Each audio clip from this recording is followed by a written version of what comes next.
Aujourd'hui, on va parler de l'importance du sommeil quand on veut perdre du poids. Alors, si vous me suivez déjà, vous savez que quand on veut perdre du poids de façon saine et durable, il faut harmoniser 3 points. L'alimentation, l'activité physique et le sommeil.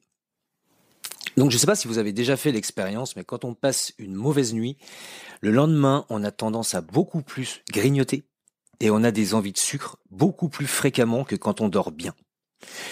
Donc, une bonne nuit de sommeil bien réparatrice, en plus de vous apporter beaucoup d'énergie le lendemain, va vous permettre de mieux gérer votre alimentation. Alors, 3 petits conseils pour passer des bien meilleures nuits. Premier conseil, se coucher avant minuit. Les heures de sommeil avant minuit sont les plus réparatrices. Vous savez qu'on a 2 grandes phases de sommeil. On a le sommeil profond, qui est vraiment le sommeil réparateur et régénérateur pour le corps et l'esprit. Et le sommeil paradoxal, la phase de sommeil où on rêve, qui elle est beaucoup moins réparatrice.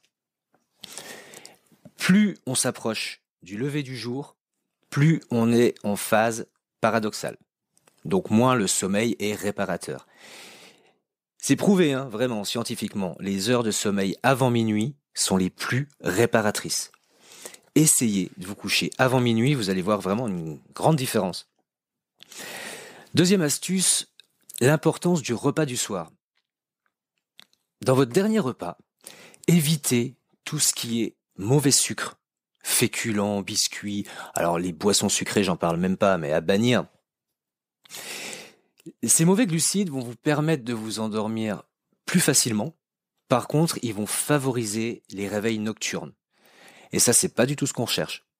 En plus, tous les mauvais glucides le soir, étant donné que vous n'en avez pas besoin, le corps va simplement les transformer en gras, parce qu'il n'a pas besoin d'énergie, donc il va le stocker.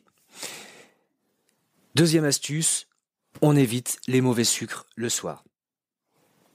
Troisième astuce, le magnésium. L'importance du magnésium, vous n'avez pas idée.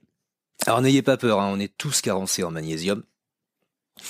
Mais au-delà des innombrables vertus du magnésium pour le corps, il améliore grandement le sommeil, surtout le sommeil profond, le sommeil le plus réparateur. Il va réduire considérablement aussi les réveils nocturnes. Alors, je vous conseille pas les compléments de magnésium vendus en pharmacie, parce qu'ils sont souvent sous-dosés et en plus ils sont remplis d'additifs et autres substances bizarres qu'on préfère pas connaître. Mais je conseillerais plutôt le Nigari. Alors c'est très économique, c'est 4-5 € le kilo. Il suffit d'en mettre 25 grammes dans une bouteille d'eau et un verre tous les soirs à peu près 1 heure avant d'aller vous coucher. Avant minuit, je vous le rappelle. Si vous êtes carencé en magnésium, vous sentirez une agréable différence. Vraiment. Alors, c'est pas très bon. Je le reconnais, on a un peu l'impression de boire de l'eau de mer. C'est un peu comme de l'eau salée. Mais quand vous aurez passé une nuit de bébé, vous le boirez vraiment sans problème tous les soirs.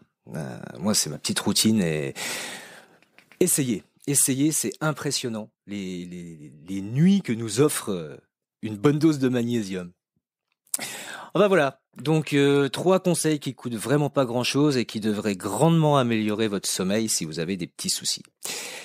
À bientôt pour un prochain podcast.